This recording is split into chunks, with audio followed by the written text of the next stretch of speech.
5 minutes d'édification pour une étude perspicace des Écritures avec le berger Moïse Louchikou, Bémel.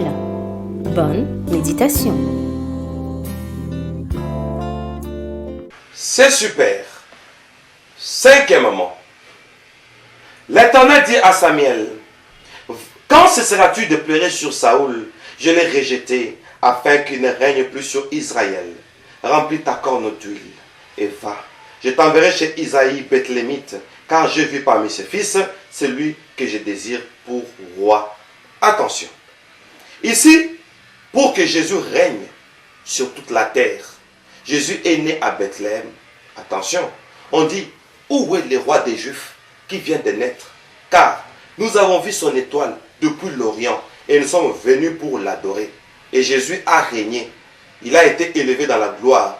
Il a été cru dans le monde. Et il est allé s'asseoir sur le trône. Jésus-Christ est Dieu. Ainsi, quand il a pris chair, il avait voulu qu'il soit connu sur la terre.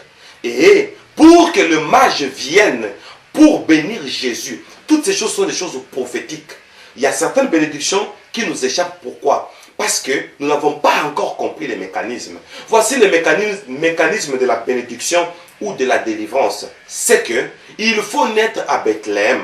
Attention. Afin qu'il... Bon, on répond: quand cesseras-tu de pleurer sur Saoul? Je l'ai rejeté afin qu'il ne règne plus sur Israël. Remplis ta corne d'huile et va, je t'enverrai chez Isaïe Bethlémite, car j'ai vu parmi ses fils celui que je désire pour roi. Jésus est né à Bethléem. Bethléem, Bethléem, Beth qui veut dire la maison. Léem, pain, maison du pain. Prophétie de la parole de Dieu. Jésus, pour régner, il est d'abord passé par Bethléem. Oh, David, pour régner, il devait naître chez un Bethléemite. Ça dit beaucoup. Voilà pourquoi le trône de Jésus est un trône éternel. Et le trône de David, c'est un trône éternel. Pourquoi? Parce que David est de la souche de Bethléem. Son père Isaïe est de Bethléem. Ça veut dire la maison du pain.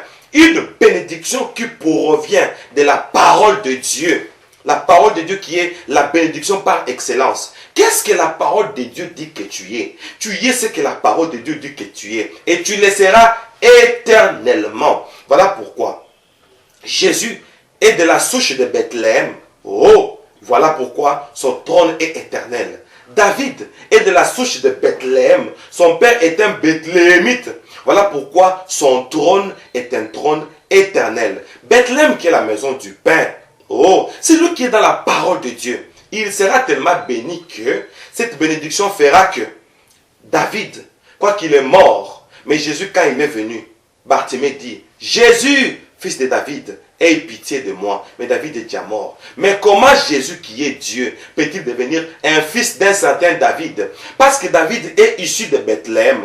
Quand on est issu de Bethléem, Dieu est là. Voilà pourquoi Jésus devient fils de David. Pour démontrer que Bethléem qui est la maison du pain. La maison du pain va engendrer Dieu. Parce que Dieu est dans sa parole. Celui qui est dans sa parole, il verra Dieu. Celui qui est dans la parole de Dieu, Dieu fera à ce que sa bénédiction devienne éternelle. Voilà pourquoi Jésus-Christ, comme il est né de Bethléem, les mages sont venus de l'Orient d'eux-mêmes. Quand on est dans la parole de Dieu, la bénédiction vient d'elle-même.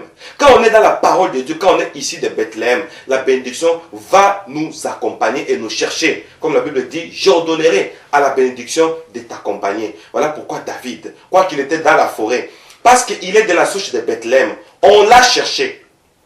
Laisse-moi te dire, parce que tu es dans la parole de Dieu, toi aussi, on te cherchera. Restons dans la parole de Dieu. C'est ça le secret de notre bénédiction. Merci pour notre tranche de méditation. Soyez bénis.